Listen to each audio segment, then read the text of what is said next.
Et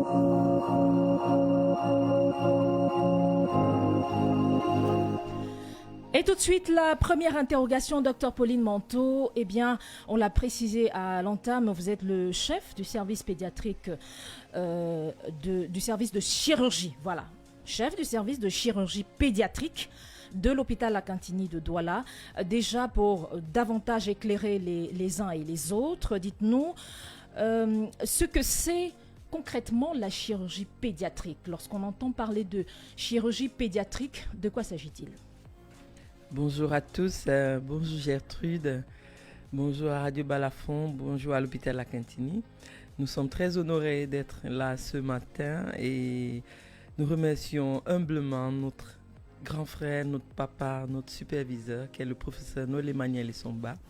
Déjà pour le challenge lancé qui est la communication en santé à Douala.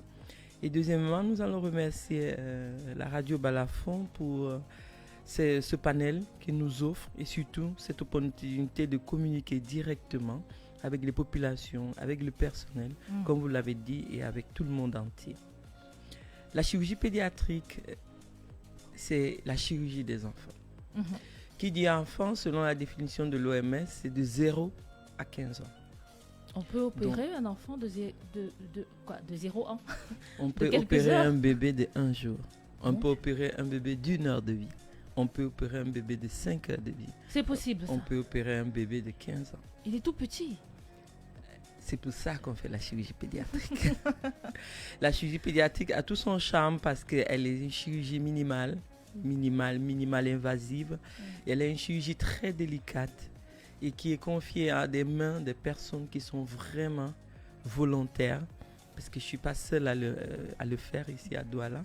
Néanmoins, à l'hôpital Lakantini, on a eu cette opportunité, comme on peut dire, de nous installer dans ces locaux sublimes et surtout d'offrir ce type de soins qui est une révolution en santé de l'enfant. Vous êtes une maman, vous êtes une femme, c'est pas douloureux, c'est pas difficile de toucher un tout petit être et de devoir faire de la chirurgie carrément. Depuis que je suis chirurgien pédiatre, mes patients font partie de l'effectif de mes enfants. En plus. C'est plutôt beau et rassurant. Alors, dites-nous, docteur, quelles sont les pathologies régulières qui sont prises en charge dans votre service au quotidien? Dites-nous, et pourquoi cette fréquence-là? Il s'agit de quoi déjà comme pathologie? Voilà, la chirurgie pédiatrique est générale pour le moment en Afrique parce qu'il n'y a pas suffisamment de chirurgiens pédiatres. Donc, on ne peut pas encore se spécialiser. La chirurgie pédiatrique offre des soins en chirurgie digestive, ce qu'on appelle les appendicites, les occlusions. Les bébés en ont, même les nouveau-nés. Appendicites. La chirurgie pédiatrique offre ses services dans les chirurgies pariétales, dans les anomalies pariétales comme les hernies, les éventrations, les déformations au niveau de la paroi abdominale. La chirurgie pédiatrique offre ses soins en orthopédie, traumato. Donc déjà avec la recrudescence des benzykines, de la scolarisation précoce, ça fait en sorte que beaucoup d'accidentés, surtout enfants, on leur place à l'hôpital Lakantini 24/24. Il y va aussi des malformations congénitales dont la thématique était récente. Nous offrons les soins chez des nouveau-nés. Donc dès qu'un bébé naît dans une maternité et qu'il y a un souci, que ce soit par rapport à son physique, c'est-à-dire une déformation visible ou une anomalie que les infirmières, notamment les sages-femmes, peuvent détecter tôt, sous l'aide des pédiatres, le bébé est référé à l'hôpital Lakantini dans notre service de néonatologie et nous prenons le relais. Il y va également aussi des malformations visibles comme des becs de lièvre, des malformations du pénis des bébés, les bébés qui naissent avec des pénis déjà semblement circoncis. Donc il y a beaucoup de choses. Ah, c'est possible ça? Tout à fait. Il y a énormément de malformations qui étaient anciennement considérées comme, on peut dire, un coup du sort familial. Une condamnation. Non, c'est réparable. Ce On n'est peut y plus remédier. permis de nos jours d'accepter qu'un enfant garde une malformation, soit disant que c'est un sort. C'est pas possible. C'est pas possible. Il n'a pas ce droit. Beaucoup à apprendre ce matin, vous l'aurez compris, chers auditeurs. 650 25 25 50. Le numéro de téléphone pour participer, poser des questions en lien justement avec cette thématique, avec le docteur Manteau. Eh bien, on pourra donner des pistes de solutions ou directement des solutions, pourquoi pas.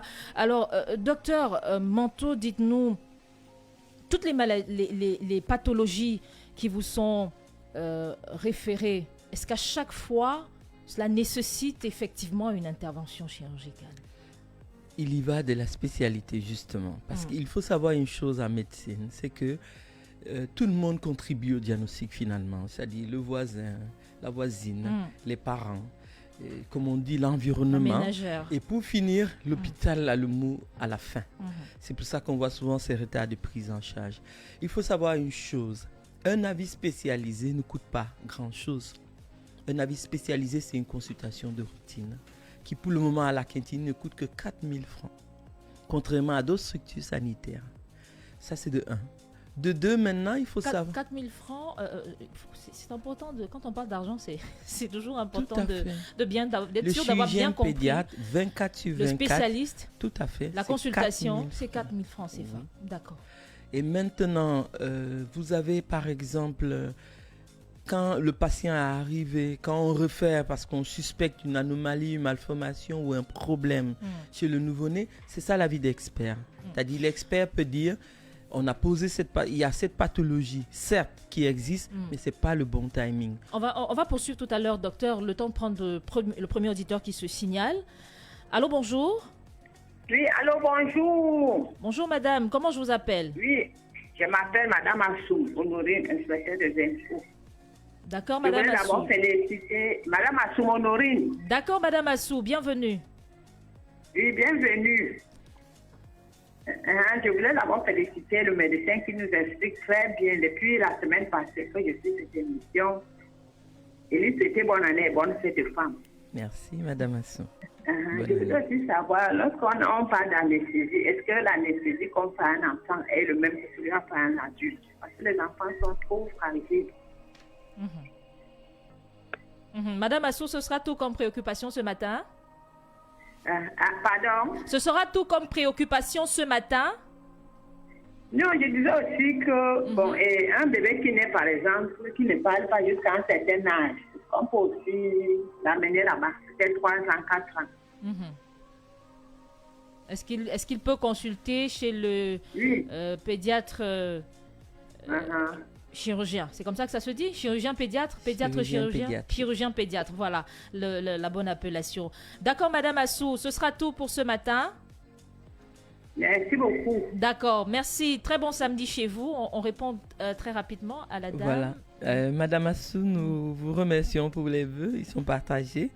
Concernant l'anesthésie pédiatrique, vous relevez un aspect qui est très, très, très important. On sait tous que quand on parle de chirurgie, on parle d'endormir, qui est la hantise de toute personne, que ce soit personnel ou pas. Sachez une chose, c'est qu'à l'hôpital La Quintini, on endort 0 jour. 1 heure de vie, on peut endormir.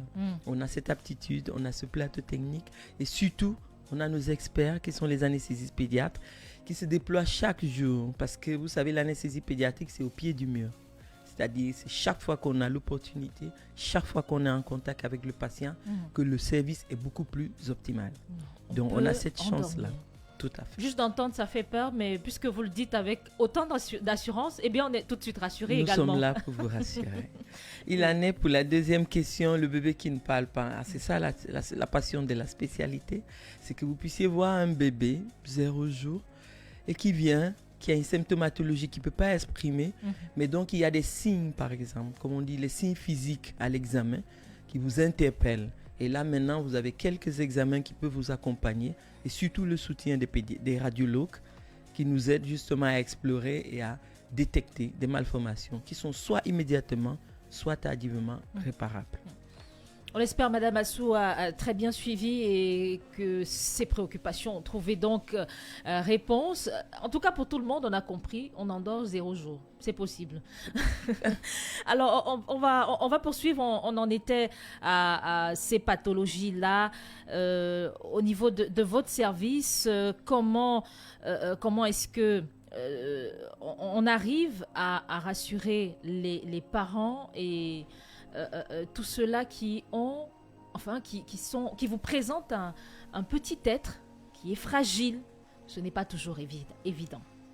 Tout à fait, c'est pas évident, Gertrude, mais il faut savoir une chose, c'est que la médecine, c'est déjà une passion. Et la médecine, c'est, comme on dit, on ne s'arrête pas d'apprendre. On veut toujours comprendre mieux, peut-être un phénomène qui était pris en charge avant, mais comment l'améliorer. Ça, c'est l'avantage de travailler avec le professeur Essomba, parce qu'il vous pousse à aller au-delà de vos capacités, en effet. Et chaque patient, c'est pas toujours forcément, vous étiez en train de l'expliquer, c'est pas ça forcément la règle, en fait. L'intervention chirurgicale. Chaque patient, c'est pas l'intervention chirurgicale, et chaque pathologie, qu'elle soit identique ou pas, c'est pas le même patient. Donc, chaque patient est particulier. Même si le problème est le même, semble être le même. Semble, ça c'est un mot important. L'apparence est toujours trompeuse. D'une chose. Et d'autre chose, il faut savoir, je voulais insister sur le fait que quand un patient arrive avec une malformation, que les mamans ne soient pas déçues. On leur dise non, c'est pas à cet âge. Je prends un exemple terre à terre. Vous voyez un nouveau-né, ancien prématuré, qui arrive à 1 mois et demi, les bourses, donc les testicules qui gonflent, et la maman est toute inquiète, elle dit ça fait mal au bébé. Je lui dis écoutez madame, pour le moment, c'est pas sa priorité. Il a un souci de croissance qui prime sur cette malformation.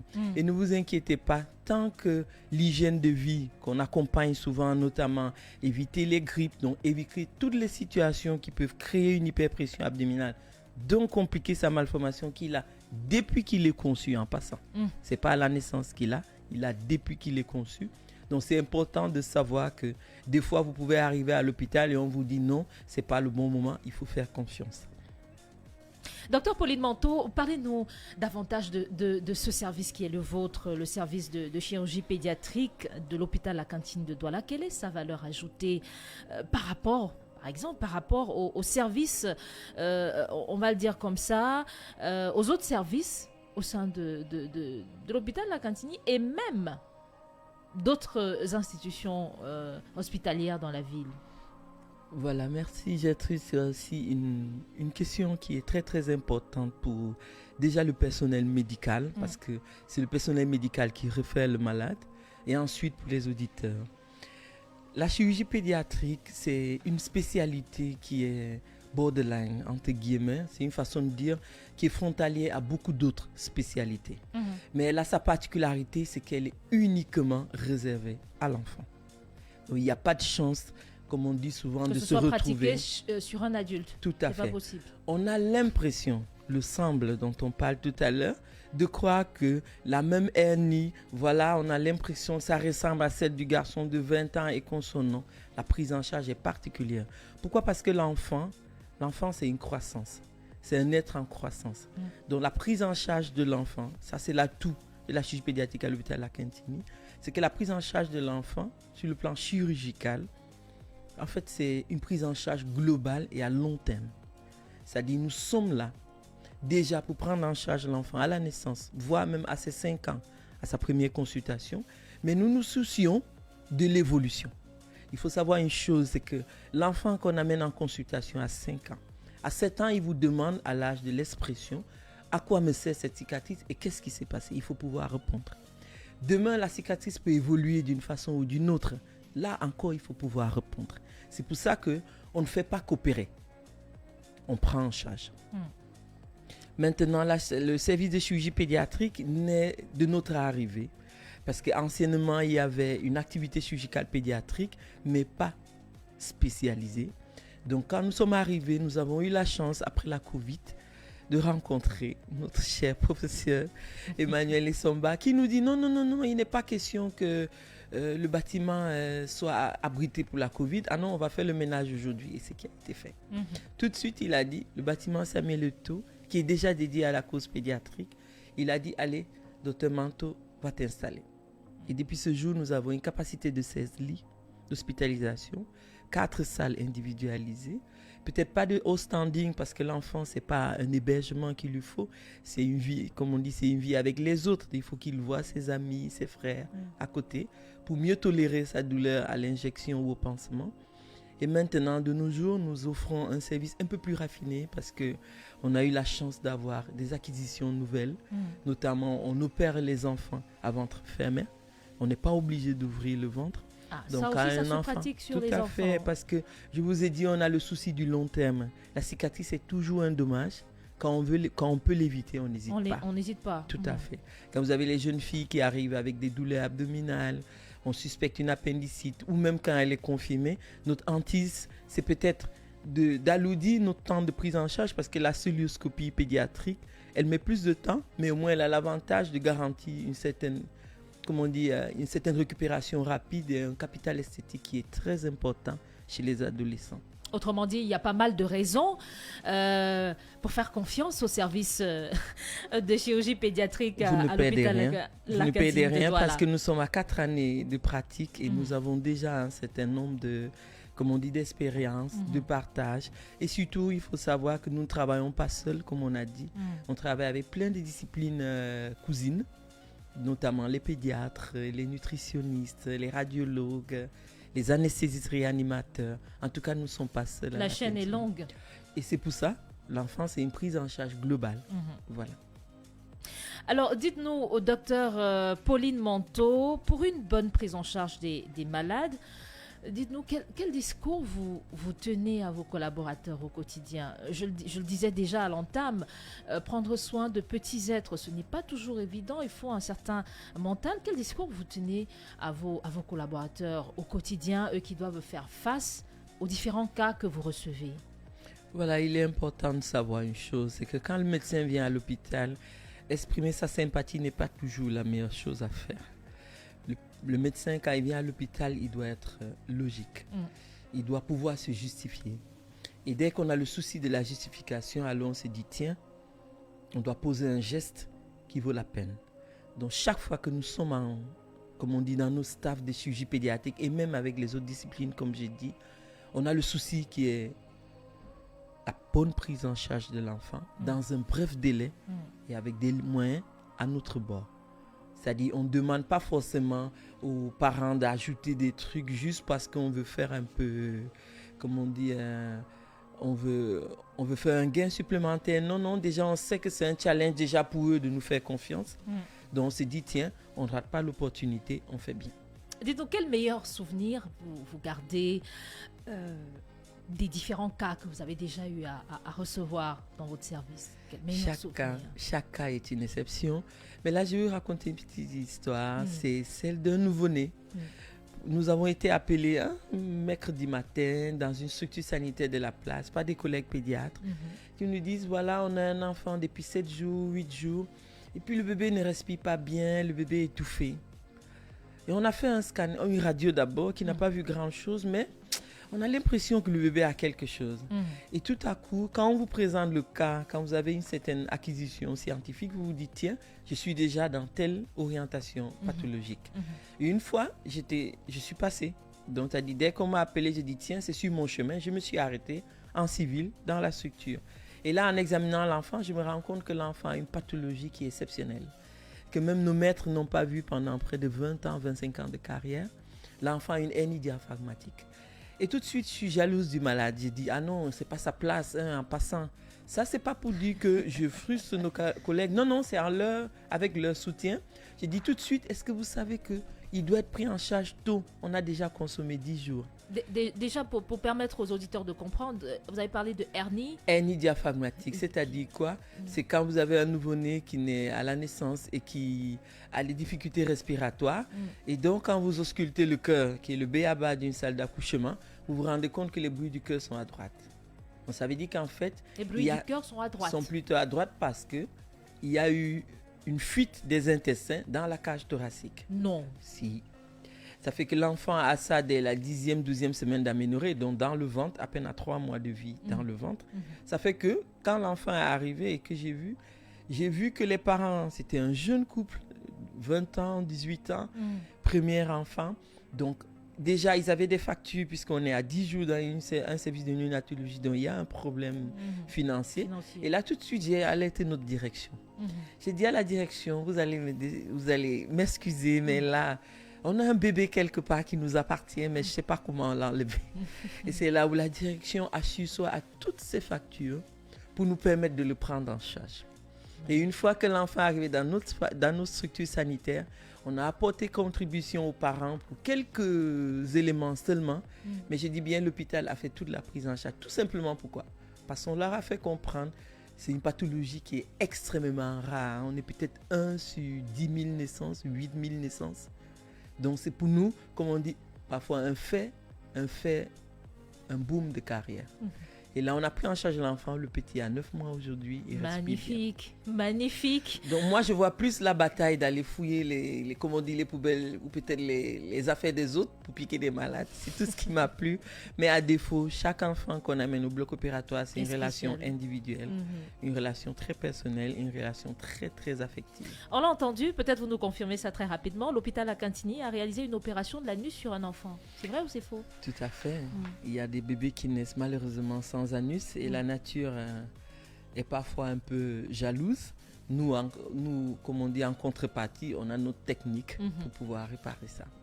Et ces mamans ne se plaignent pas. Pourquoi? Parce que c'est un accompagnement long terme et nous sommes disponibles 100%. Et c'est bon de savoir. Environ 3000 patients depuis 2020.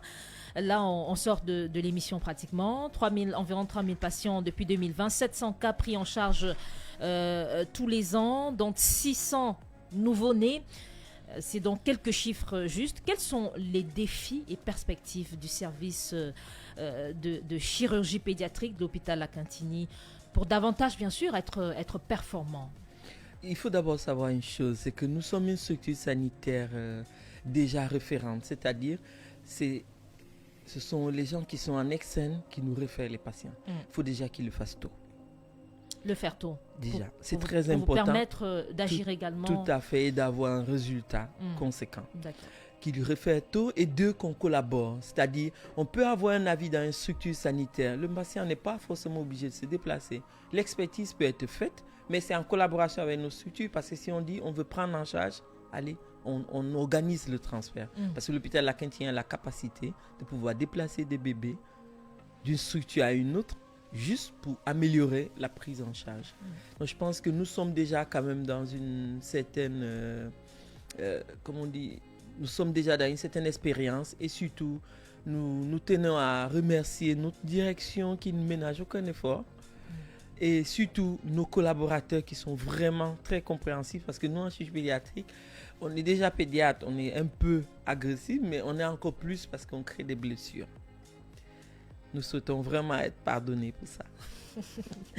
Vous êtes certainement tout pardonné par les nombreux patients qui vous ont fait confiance jusqu'ici. Merci infiniment, docteur Pauline Manteau, chef du service de chirurgie pédiatrique. Merci d'être passé. On a beaucoup appris ce matin encore. Oui, mais merci aussi à vous de nous permettre de nous exprimer. Le service de chirurgie pédiatrique compte 2 chirurgiens pédiatres. Donc vous voyez que la permanence est assurée. Le service 24/24 et l'expertise est accompagnée. De bonnes raisons de faire confiance davantage à l'hôpital La Cantini de Douala. Madame, monsieur, merci infiniment. Encore une fois d'avoir été des nôtres ce matin. Merci de rester sur Radio Balafon.